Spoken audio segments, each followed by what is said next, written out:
Estou com uma amiga voadora de anos, que tem muita história, né? Mas bota história nisso. E história de voo e história de recordes mundiais. A gente participou de alguns recordes juntos, mas é aquele negócio, eu sempre estou atrás das câmeras e apareço pouco. Aí tem gente que me pergunta, Fernando, onde é que você estava? Não, provavelmente eu estava lá fotografando ou estava filmando. Mas eu também fiz os meus voos bacanas também nos recordes mundiais. Mas enfim, hoje nós estamos aqui com Claudinha. Claudinha, conta pra nós, faz quantos anos que você está no voo, né? Você não para de contar essa história, né? Porque todo mundo pergunta, né? Mas É verdade. a gente tem que repetir, a história sempre tem que ser relembrada. Eu conheci o voo livre em 1982, quando eu entrei na faculdade de Educação Física e tinha um piloto de asa delta na minha turma.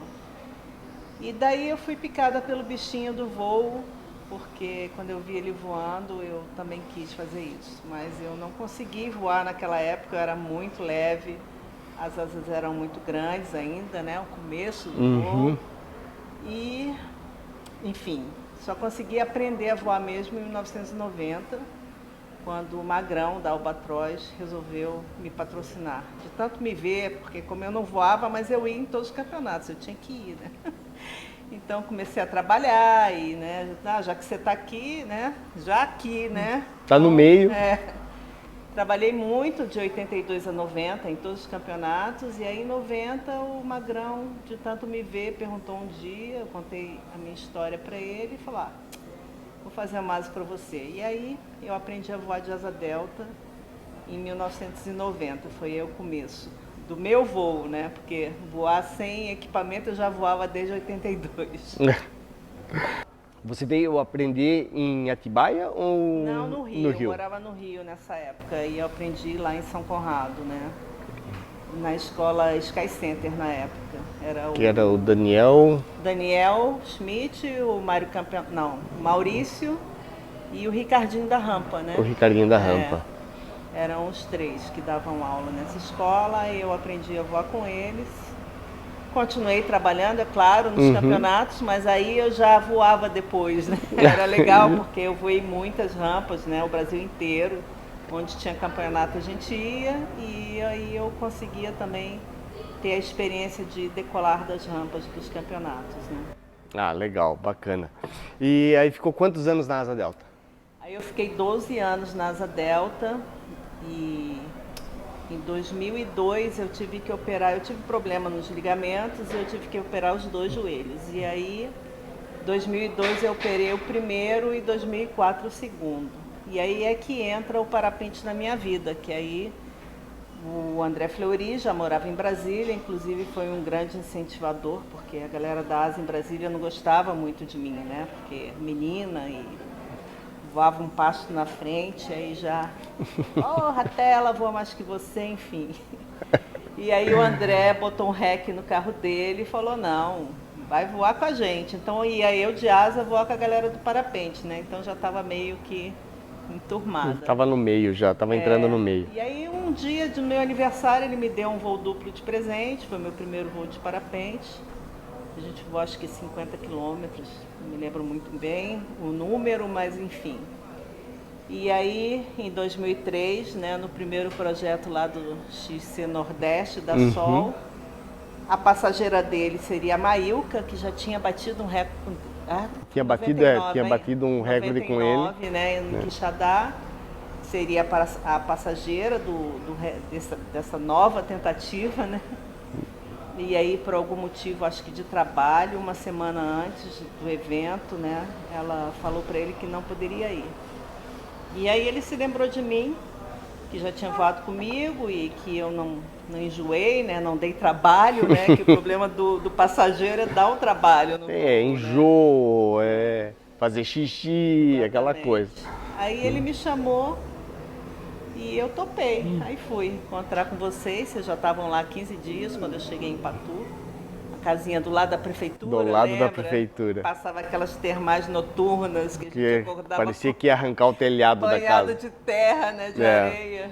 Meu, ali foi bacana. Mas nós vamos falar mais sobre isso aí daqui a pouco. Você recebeu o convite para Patu, mas antes disso, você já estava fazendo instrução de voo? Não, não. Até aquele momento era Asa meramente... delta. Eu voava de asa, Aham. junto com a galera do parapente, né? Mas eu voava de asa delta. Mas aí eu tive esse problema dos joelhos, operei o primeiro em 2002 e o segundo em 2004. E aí nesse meio termo, 2003, o parapente entrou na minha vida, né? Uhum. A não ser esse voo duplo que ele me deu de presente de aniversário, sei lá, um ano antes talvez. E aí foi que a história do parapente começou na minha vida em 2003. Patu. Foi entrando ali, mais na veia, o parapente em Exatamente. 2003. 2003 foi um divisor de águas para quem participou naquela época. A gente já vinha de recordes mundiais, né? Só que Quixadá estava um pouquinho, se falava muito que estava no limite dos voos longos, porque corria o risco de entrar no Piauí, uma área mais úmida, e o voo não rendia tanto no final. Então o pessoal já começou a procurar mais à frente, 180, 200, 250 quilômetros para frente. E nessa época eu achei esse voo de Patu com o voador de planador, o Thomas, que ele já estava, ele saiu de um recorde de planador de currais novos, que é assim na linha de Patu. E aí conversando com ele, nós descobrimos Patu e aí a gente falou, não, nós vamos tentar um apoio da prefeitura de Patu e vamos ficar 30 dias em Patu. E foi bem isso.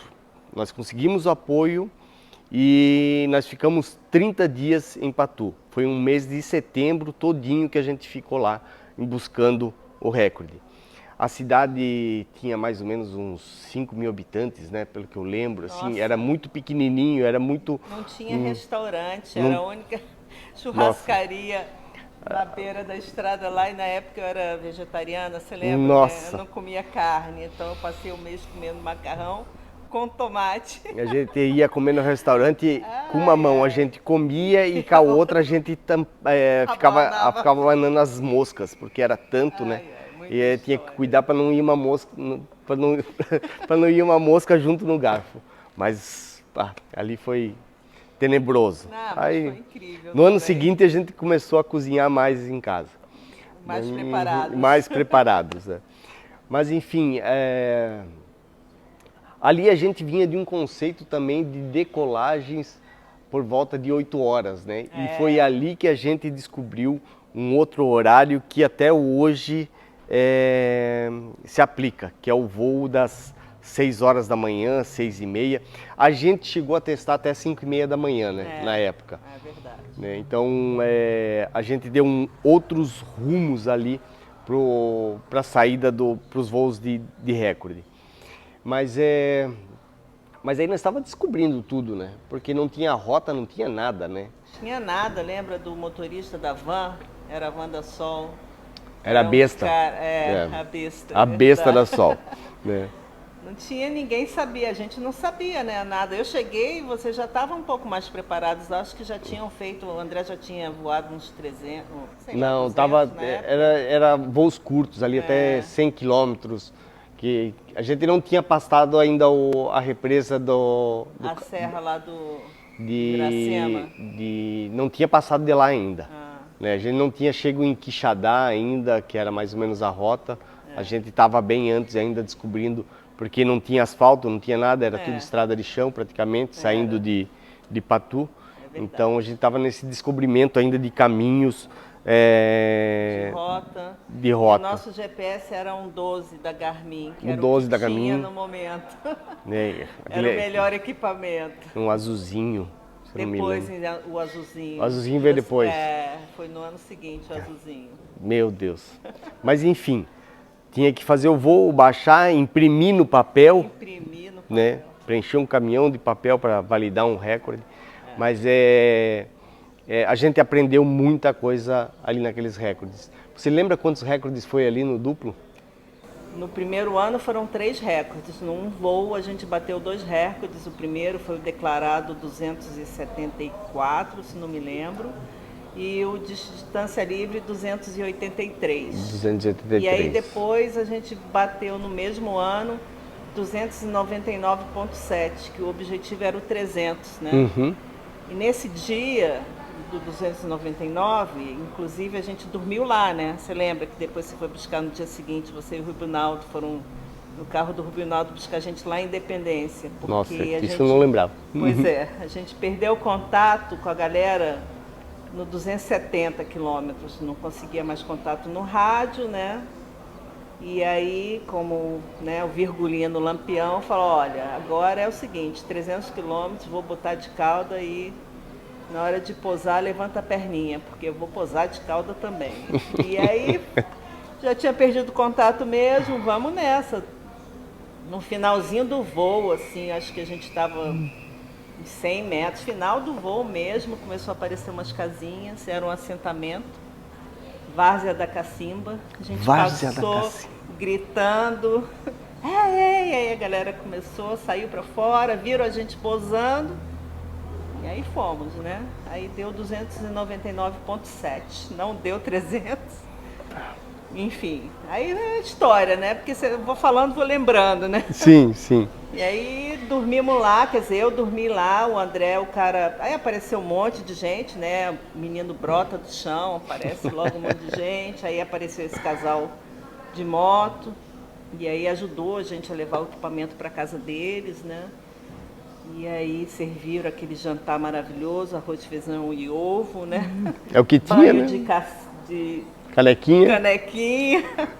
Mas muito legal, né? Porque tudo é experiência, né? E aí eu dormi lá, o André foi com o cara para a cidade, Independência, né? Acabou ficando na casa de um vereador. E aí 5 horas da manhã passou o carro da escola, né? Que busca os estudantes, né? Aqueles que tem banco atrás, né? Caminhão com de banquinho, nem chega. A caminhonetezinha. Pau de arara, né? Pau de arara. As caminhonetes que ficam com banquinho atrás. Passou lá, me pegou, me levou para a cidade e a gente foi resolver os negócios, né? Papelada, né? Porque era muito porque tinha que papel, pegar testemunha assinar, né? não sei o quê. Local, endereço. Imagina endereço no sertão. 7 léguas para lá, casa da direita, mais 7 léguas para a esquerda, e eu fiquei perto da pedra.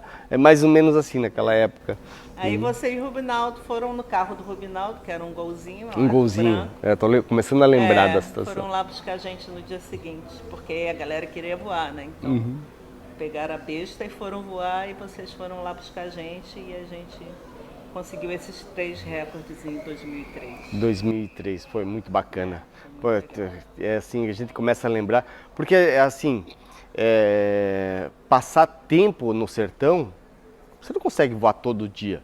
Então a gente aproveitava uns meios que a gente já identificava que não ia ser uma condição maravilhosa, ia fazer turismo, ia conhecer outras coisas, né? Como a área de Patu tinha lá os cangaceiros, né? Que a gente foi numas cavernas onde que eles escondiam, na casa de pedra, né? Verdade. Então tem além de voo, tem dinossauros, não foi lá também em Souza, né? Foi em Souza também, que tinha tem um museu lá dos dinossauros, o Vale dos pegadas de dinossauro lá marcadas. Então, você ir para o sertão não é só voo, tem um caminhão de turismo muito bacana, dá para conhecer muita coisa legal. Imagina isso em 2003, né, que a gente começou.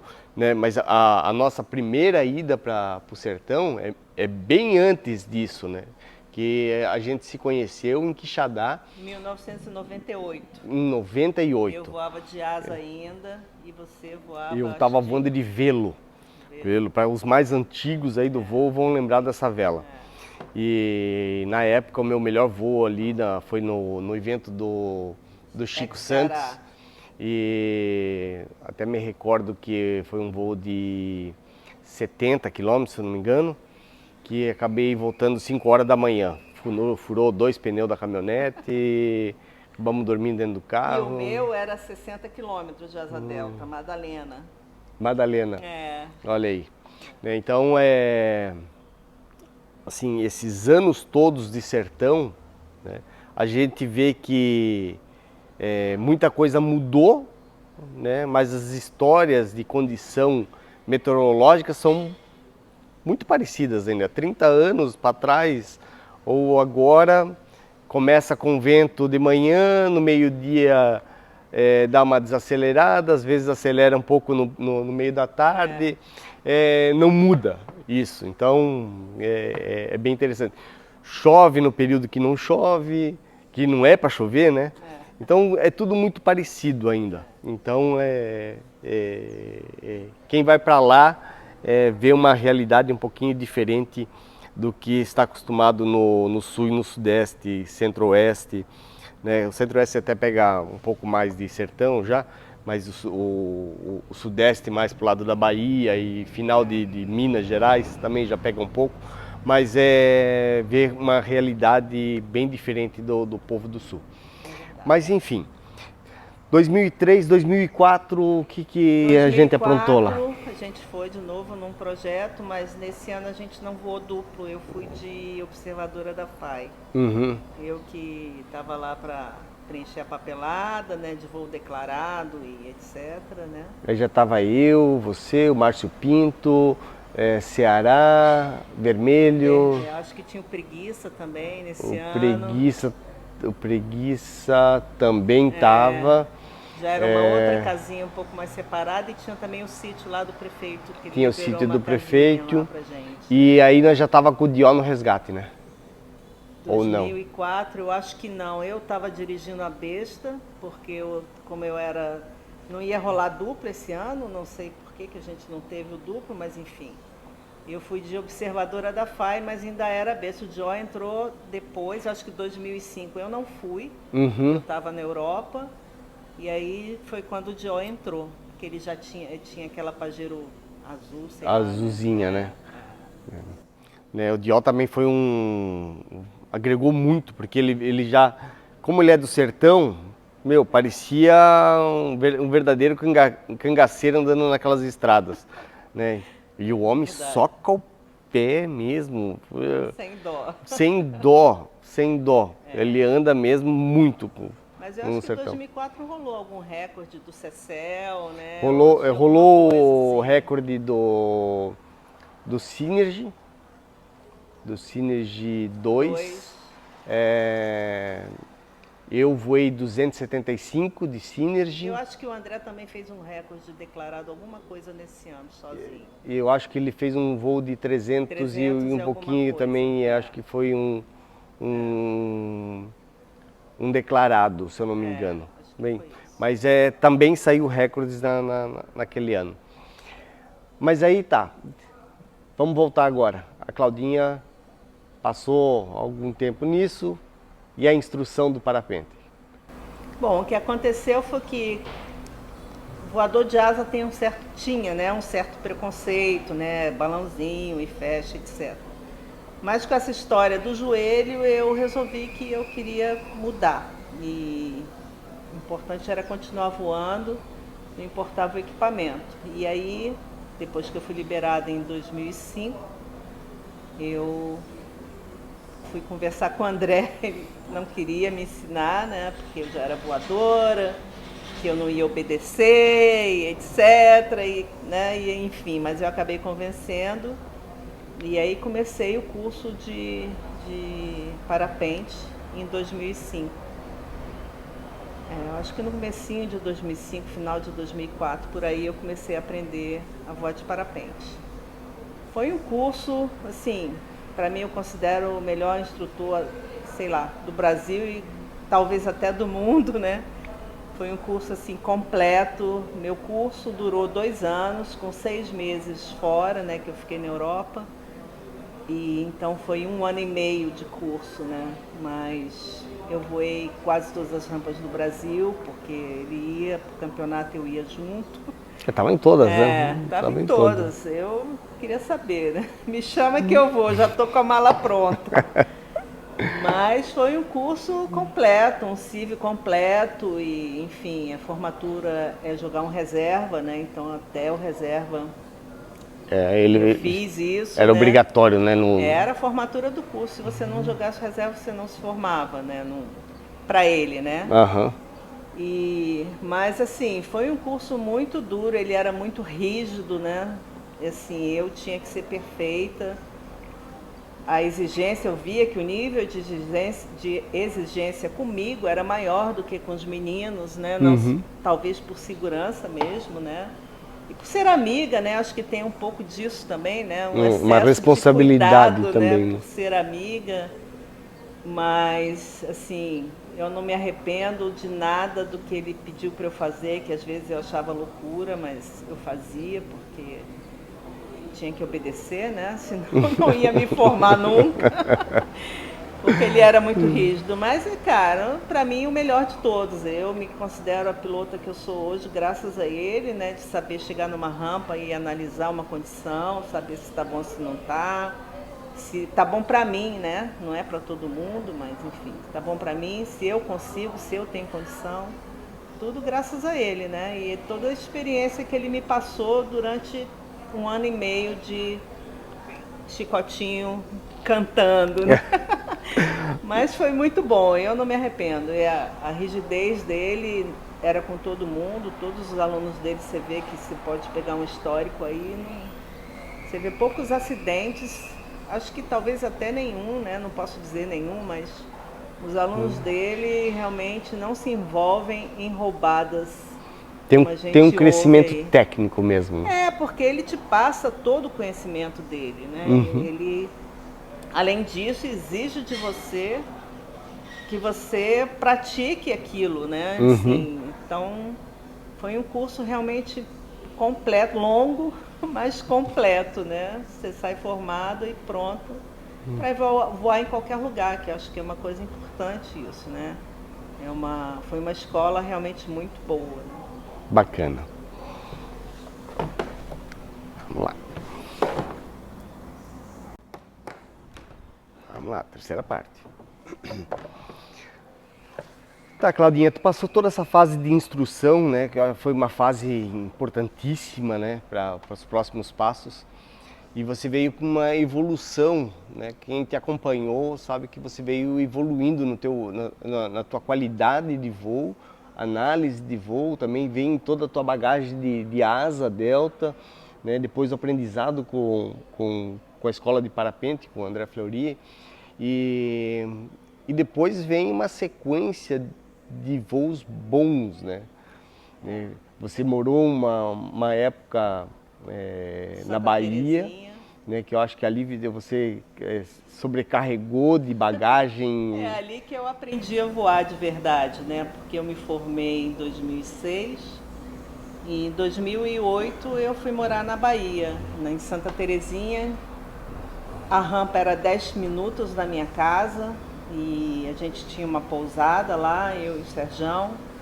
Então a nossa vida era realmente o voo, né? Então dava voo, a gente ia voar. Tá bom? Tá. Então vamos lá. Eu voando e ele no meu resgate. Então, assim, não podia ter arrumado um marido melhor do que esse, né?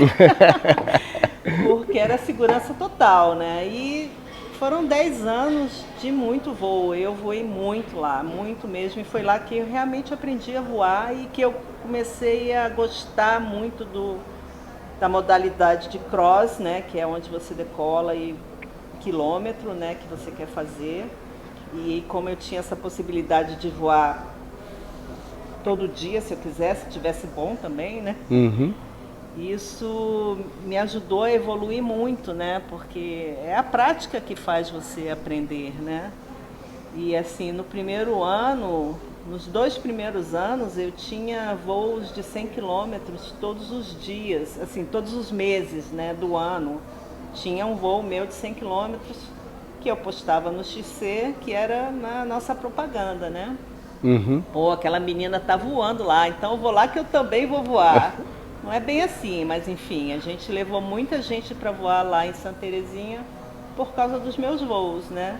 E a evolução é por causa, né, tá voando todo dia, não tem como não evoluir. Se você gosta do que você faz, né, você acaba evoluindo e foi muito bom, cara. Foram 10 anos fantásticos, realmente.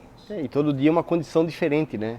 Que nenhuma é Exatamente. igual à outra, né? Nunca, né? Nenhum voo é igual ao outro, mesmo que você faça a mesma rota, sabe? É incrível, né? Então, o meu recorde é lá, é 207 quilômetros, decolei lá e posei na Chapada Diamantina, né? Bem no pé lá do Pai Inácio.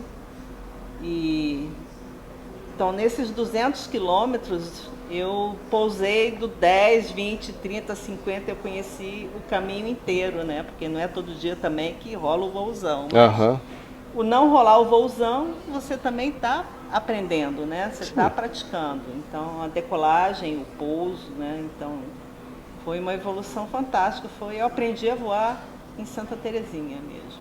Que legal, bacana. Eu lembro de bastante história ali da Bahia também. Mas depois nesse meio também, aí você tem mais um recorde, né, com o André Fleury, que foi lá no projeto da Amarok. Sim, a gente, depois de 2004, 2006, a gente bateu também 2 recordes, né? 2006. Que foi o ano que ele sofreu o acidente, né? Ah, tá. Você não estava nesse ano. Eu não estava. É. E a gente Eu lá fui em um dia Patu, depois. Eu fui um dia depois do acidente dele. Ele estava em Natal para fazer a cirurgia. A gente bateu 2 recordes lá em 2006, que foram 308 quilômetros declarado e 314 distância livre.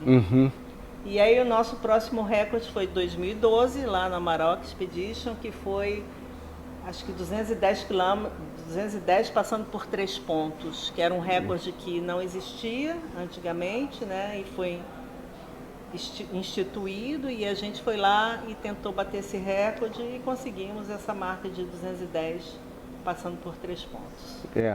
Esse ano a condição estava mais fraca. Eu lembro que não estava aquela... Foi em Quixadá também, né? Não foi Patu esse ano, não da foi... Amarok. Foi Quixadá. É. Foi Quixadá, tá certo. Né? No ano anterior as condições estavam mais fortes, foi batido recordes com sol também, que é pelos meninos ali. E aí no ano seguinte aí o duplo com você e o Fleury. Que a condição estava mais fraca, né? Não, acho que não saiu nenhum recorde mundial naquele ano, mas saiu o recorde de duplo. O nosso de duplo foi. Então no total a gente tem 6 recordes. Que bacana, show. Mas Claudinha, todos esses anos de voo, nós estamos agora num período de, eu digo que está assim, de renovação, né? Porque assim, a gente veio com crescimento de recordes mundiais, o nome do Brasil está em todos os cartazes, né? Falar de voo livre, a nível de mundo, todo mundo sabe o que é Brasil, né? Mas sabe que o nosso sertão é o Havaí do voo livre, né? Mas a gente também está num estágio de velas de competição de alta que já estão extrapolando já o limite, né? Mas agora vem uma caça da categoria de baixa, né? O povo de baixa, categoria A, categoria B, categoria C, a gente vê que cada vez vem mais gente para quebrar seu recorde pessoal. E agora, né, recentemente, essa semana, né, teve recorde lá no sertão de categoria C, né? Passou dos 500 e poucos quilômetros. 513 quilômetros na vela C. Então, a gente vê que isso vai se tornar mais constante. As categorias de baixa chegando mais na linha dos 500 quilômetros. Tu consegue enxergar dessa forma também, que vem uma facilidade maior de se voar com as velas de baixo e alcançar grandes números? Eu acho que sim, porque o desenvolvimento das velas, né, é incrível, como a tecnologia, né, evoluiu muito e é possível fazer um voozão de 513 quilômetros numa vela C, né? Então, acho que a tendência é melhorar cada vez mais, porque a evolução continua, né? Não vai parar isso, né? E é muito mais seguro, né? Muito mais tranquilo, assim, não desmerecendo as pessoas que voam, né? De CCC, eu acho que é fantástico. Não é para mim, mas tem muita gente que gosta e que, né? Mas a categoria C é muito segura. E com essa evolução está se provando aí que o que faz a diferença é realmente aquela pecinha que fica ali entre a selete e a vela, né? Uhum. Que se o piloto, ele é um piloto que gosta disso, que se dedica, ele vai conseguir chegar lá. Bom, o recorde de primos é quanto? Acho que os meninos 280, se eu não me engano. 280 de vela A. Então, quer dizer, todo mundo fala, mas é uma vela A, não voa nada. Voa, voa sim, voa mais devagarzinho, mas ela também vai. Então, assim, com a evolução dessa tecnologia de desenvolvimento das velas, cara, não vai parar, né? Você vê, né? 2 velas C fizeram mais de 500 quilômetros ontem lá no Sertão. E uma vela CCC também fez o mesmo voo. Então, um cara de C e um de CCC fizeram o mesmo voo, 513 quilômetros, decolando do mesmo lugar, de Caraúbas, rebocado, né? E se a gente vê na categoria B e C voos entre 300 e 400, 450, tem vários, né? Nossa. Tem inúmeros voos, né? Só olhar no XC lá você vai encontrar vários voos nessa categoria. Contest lá, né? Que é o que os gringos postam, né? Porque o XC Brasil eles não fazem parte. Mas se você olhar lá, cara, são muitos voos. É impressionante a quantidade de voos com mais de 300 quilômetros com vela B e C, né? Então, eu acho que é possível. Eu acho que até um recorde mundial mesmo, sabe? Esse recorde... Acertar o dia. Acertar o dia vai, né? Porque, comparando esse voo de ontem, era uma vela CCC e uma C, e fizeram o mesmo voo, né? Então, é possível, eu acho que é possível. Tem que acertar o dia só. Mas o que a gente vê, essa evolução, é que as pessoas têm que entender qual é o projeto de vida dela no voo livre também, né? Se ela se dedicar como tem que se dedicar no conhecimento, né, ela vai se dar bem com qualquer vela. Né? Pode ser do A até o CCC, ela vai se dedicar. Claro que tem algumas, né, algumas não, até acho que a maioria, né, que já foi para o CCC e voltou para trás, porque viu que ele rendia muito mais, ele fazia voos muito melhores na categoria B e C do que numa vela avançada, né? Eu falo por experiência própria, né? Eu voei de TR-27, aconteceu nada comigo de TR-27, mas eu não me sentia confortável, sabe? Eu estava sempre, não com medo, mas sempre em estado de alerta o tempo inteiro, sabe? A vela voava, acho que mais que eu, né, na verdade. Pode ser. Era uma coisa que eu não me sentia confortável. Não levei nem um susto, nem uma fechada, nada. Mas o voo não estava mais divertido para mim, sabe? Eu decolava para voar e não tinha mais aquele prazer de voar, não sei, alguma coisa me incomodava. Eu ficava sempre com medo dela fechar. E se ela fechar, será que eu vou conseguir abrir e tal? Então foi uma coisa que foi me incomodando realmente. E aí um dia, quando vocês lançaram o primeiro LT1, né, que já era 2 linhas C, não era C na época, né, mas era CCC, por homologação, mas era um comportamento de vela C. Eu liguei pro Ari, conversei com ele, falei, olha, não tá bom assim. Vamos trocar. Não tô gostando. Aí ele falou, não tem problema, quer voltar? Quero. E aí, a gente tá lançando essa vela, então vamos lá. E aí, cara, eu comecei a ter prazer no voo novamente, sabe? Voar e me divertir e não tenho vergonha nenhuma de falar isso. Para mim, a minha categoria é C. Eu vou, me divirto muito voando C. E eu vou continuar nela.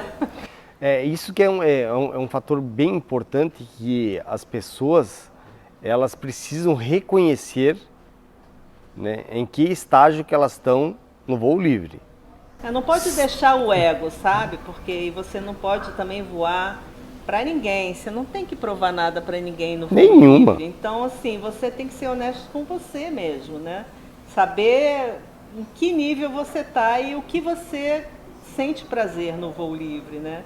Não é porque fulano tá voando de CCC que eu também vou voar.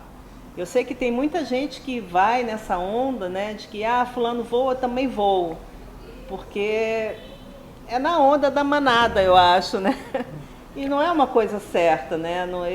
Para mim, não é. Eu realmente resolvi dar o passo para trás para poder ficar tranquila, me divertir, que é o que eu quero no voo livre, né? Me divertir. Bacana. Bem, pessoal, eu acho que esse é um pouquinho da história da Claudinha, né? Mostra que o mundo não é só de homens, né? Eu acho que as mulheres, elas vêm crescendo no espaço do nosso esporte rapidamente. Acho que nos últimos anos aí, muitas mulheres entraram no esporte, graças a Deus, né? É verdade. Graças a Deus, porque eu acho que isso só vai abrilhantando mais o nosso esporte, né? E também mostra, né, um lado que todo mundo precisa olhar no voo livre, que é esse estar no nível certo do seu equipamento. Não adianta estar no topo, talvez nem lá embaixo, mas estar no centro, que você vai se divertir muito mais, né? Lembre-se que o melhor troféu é o seu voo, não é aquele que você pendura na parede ou você recebe num campeonato. Decolar bem, pousar bem é primordial, é obrigatório. Né? O que acontece no meio é o meio. Se vai ser um voo de 5 minutos ou um voo de 2 horas, tem que lembrar sempre que a decolagem e pouso tem que acontecer sempre maravilhosamente. Exatamente. Claudinha, uma mensagem final para todos que nos assistirem nesse bate-papo rápido aqui. Cara, assim, sigam em frente no seu sonho, se respeitem, sim, respeitem a natureza, porque é sempre ela que manda. E sejam felizes, cara. E se precisar voltar, voltem. Se achar que está pronto para ir para frente, vai. Mas não vá por ninguém, sabe? Vá por você. Você é a pessoa mais importante. O melhor voo é o voo que você vai fazer amanhã. Porque se você se machuca hoje, amanhã você não voa. Então, para mim é isso. O melhor voo é sempre o próximo voo que você vai fazer. É isso aí. O melhor voo é o próximo voo. Boa. Vou botar lá na minha agendinha essa frase. Pessoal, agradeço a todos. Espero mais mulheres no esporte, né? Estamos em todas as redes sociais. Em caso de dúvida, é só chamar a gente vai ajudando, vai encaminhando para as escolas mais próximas daqueles que estão interessados em entrar no nosso esporte. É isso aí. Fique à vontade, entre em contato, assiste o nosso material sempre nas redes sociais. Venha conhecer a Sol Paragliders, vocês vão ficar impressionados com o trabalho que eles fazem aqui. É muito sério e é fantástico. É isso aí. Fiquem ligados que muita coisa bacana vai vir por aí ainda. Abraço a todos.